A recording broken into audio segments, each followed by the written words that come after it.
The fluorescent lights above buzzed softly as I walked the pristine corridor of the private hospital wing, the soles of my shoes echoing with each step. There were 47 names in the Lennox family registry, but only one stood beside my mother's bed tonight. Just me. Her chest rose faintly under the thin cotton blanket. Tubes, monitors, machines, none of them spoke. And neither did she. Ellen Rowe, my mother, once the commanding matriarch of Lennox Medical Holdings, now a whisper in a room of beeping vitals.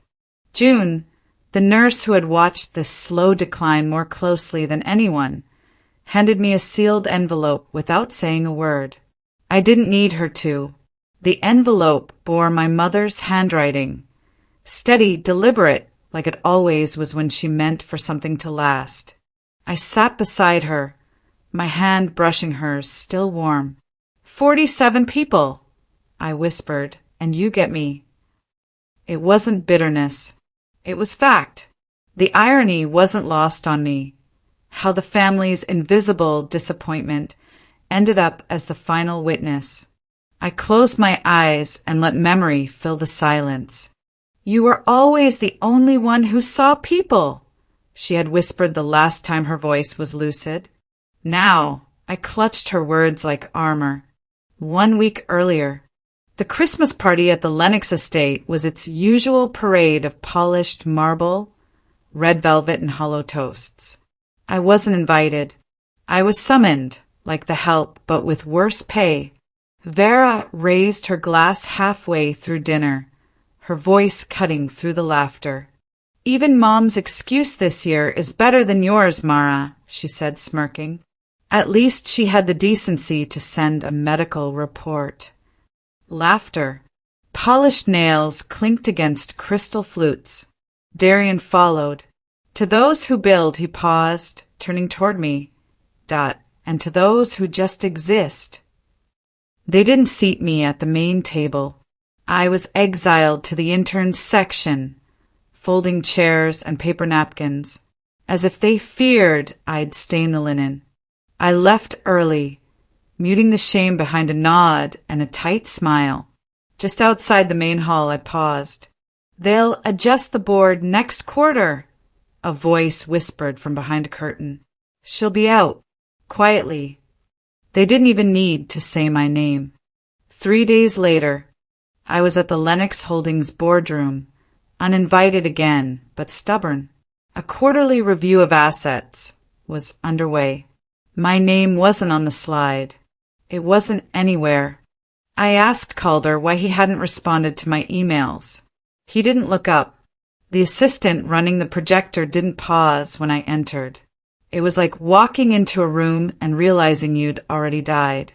Per legal realignment, someone said vaguely from the front, Miss Lennox is no longer part of the fiduciary consideration track.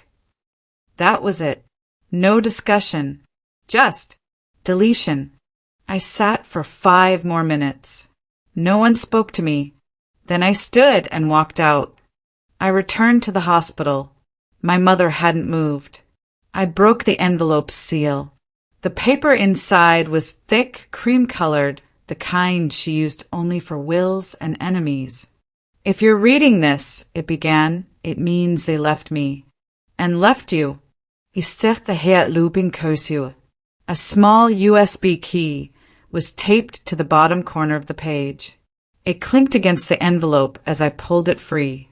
You have access to the Rowe Discretionary Trust, the letter continued. 35% ownership. I kept it hidden. For you. At the bottom, one more line. They knew. Someone knew. And said nothing. My throat burned. I looked at her, my mother. Cold fingers, silent breath. Let's play your final move, Mom, I whispered. At home. I locked the door, drew the curtains, plugged in the USB, a folder named Reconstruction. Inside, scanned documents, legal filings. One hit me like a brick, a 2017 tax, record in my name, falsified income, a trust one never touched, A liability report that would have landed me in IRS purgatory had it not been flagged as fraudulent and withdrawn. Filed by Darian. He had tried to bury me years ago, financially, quietly, like everything else in this family. The lamp beside me flickered. A thud outside. I parted the curtains slightly.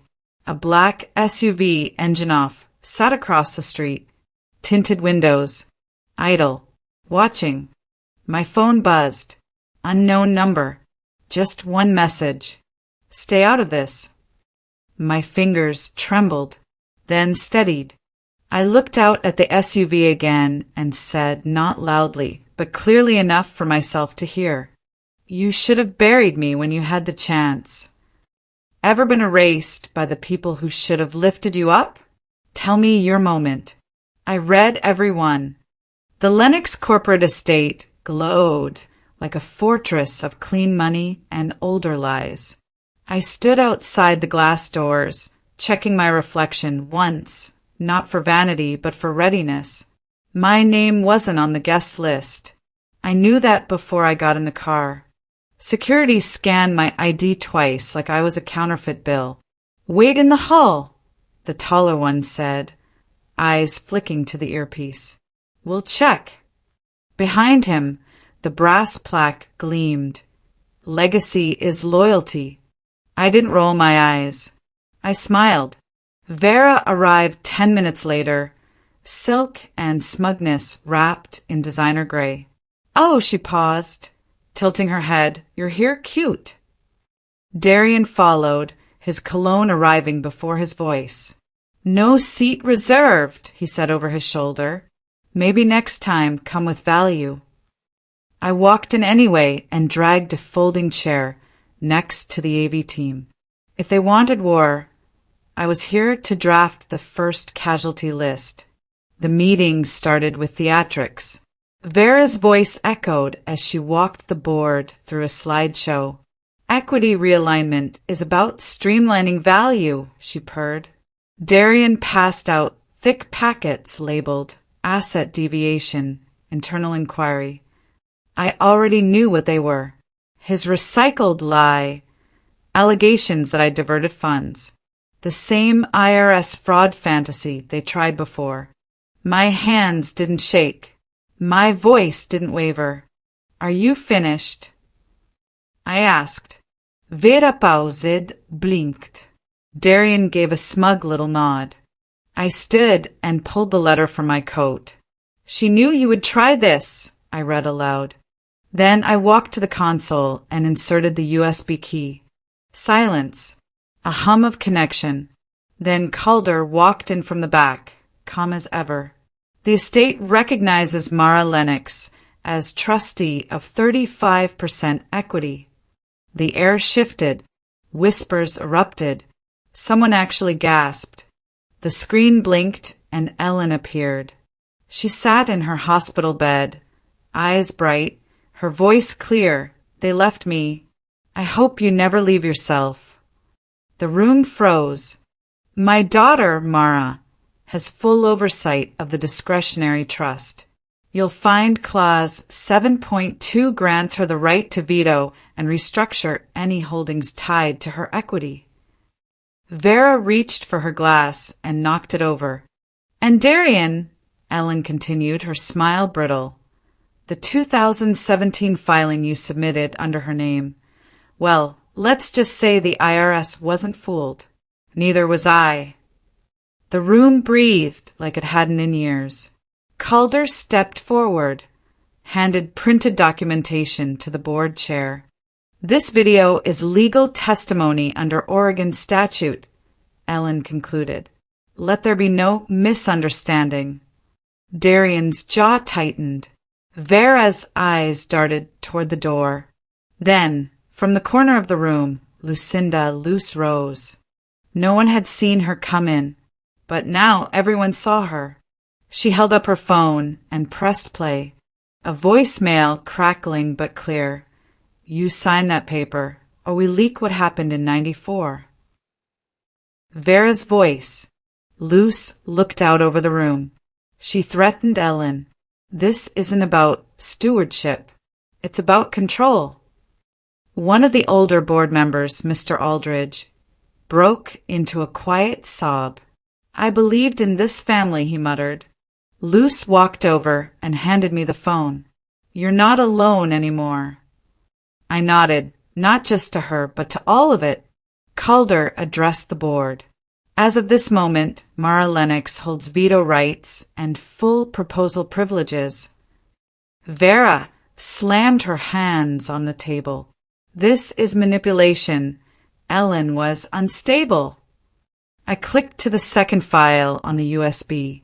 Ellen again, holding that day's newspaper. I am of sound mind. This is my will. A vote was called. Darian abstained. 1, 2, 3 board members turned their cards to me. My phone buzzed. Unknown number. You may have won the board, but the war's not over. I looked up and said quietly, let's see how dirty they're willing to get. Ever stood up in a room full of people who wanted you silent? What did you say when they finally listened? The next morning, the boardroom felt entirely different, though nothing about the decor had changed. Same cold marble, same heavy glass table, same leather chairs meant to intimidate, but the energy, the hierarchy that was unrecognizable now. I stood at the head of the table, my mother's clauses printed behind me on a single slide. For the first time in Lennox history, I said, letting my voice settle into the room, someone who wasn't trained in scalpels is running the strategy. No gasps, just the sound of people recalibrating decades of assumptions. I laid out the temporary stewardship structure my mother had secured, my oversight of 35% equity, my veto power, and the fiduciary obligations tied to it. I didn't raise my voice. I didn't plead. I simply presented what was already truth. Darian tried to cut in, leaning back like he owned the oxygen. This is a hostile takeover, Mara. I didn't look at him. Call it what you will. I call it accountability. The vote followed. 10 cards lifted in my favor. Quiet, undeniable. Darian's expression collapsed inward, like he was finally seeing the end of something he thought was permanent. I didn't celebrate. I didn't gloat. I just breathed, for the first time in years, without heaviness in my chest. News spread within hours. Tech strategist takes over Lennox empire. A daughter resurrects her mother's legacy. And, predictably, internal family war shakes Portland's medical dynasty. But by afternoon, another headline emerged, clearly Darian's retaliation. Sources allege mother suffered diminished capacity before signing new trust. I felt the punch, but anger steadied me instead of breaking me. I called a press conference. I stood behind the podium, not as the overlooked youngest daughter, not as the family embarrassment, but as the woman holding the reins of a billion-dollar legacy. I outlined a transition plan, a restructure of executive authority, and the mission that had always been my mother's true north, accessible, community-driven healthcare. I ended with a question that felt like speaking into the heart of every overlooked person watching. Have you ever watched someone else rewrite your story? What did you do when you finally had the power to take it back? Reporters paused. Cameras leaned in. The tide shifted. People weren't just listening. People were choosing sides. Late that night, after the lights in the building had dimmed and the noise outside settled, I returned to my office. The city glowed below me, but the room felt quiet, almost sacred. On my desk sat the second envelope, my mother's handwriting looping gently across the front. I opened it. Ellen appeared on the screen, wearing the soft sweater she always saved for evenings on the porch. Her voice was calm, resolute. If anyone claims I wasn't in my right mind, show them this. I made this choice. This fight is yours. She went further than I expected. She spoke of Darian's embezzlement, his siphoning from the charitable fund, the burial lot scandal, things she'd documented, fought against quietly, hoping she could shield me until I was strong enough to take the blows myself. I sat back, feeling the weight of her trust and her belief settle into my bones. Later that week, an investment group offered $200 million for the division at the center of the family conflict, the kind of money that ends wars. I declined without hesitation. My mother taught me legacy isn't about profit, I told Calder. It's about people. We opened the Lenox Community Health Center 2 months later, a bright, modest building in an underserved neighborhood, exactly where my mother would have put it. I cut the ribbon with June, the nurse who stayed when everyone else left. The crowd cheered. For the first time, I didn't feel like the family's afterthought. I felt like the continuation of my mother's story. That night, I recorded a message for the viewers who'd been following every step of my fight, people who wrote to me, shared their own stories of being erased, dismissed, underestimated. If you've ever turned betrayal into purpose, I said softly, share your story below. Someone out there needs to know strength isn't loud, it's steady. Back at the estate, long after the staff had gone home, I walked through the empty boardroom. Darian stood at the far end, hands in his pockets, eyes sharp with the realization that the game had changed. I stopped across from him, steady and unafraid. This is only the beginning, I said.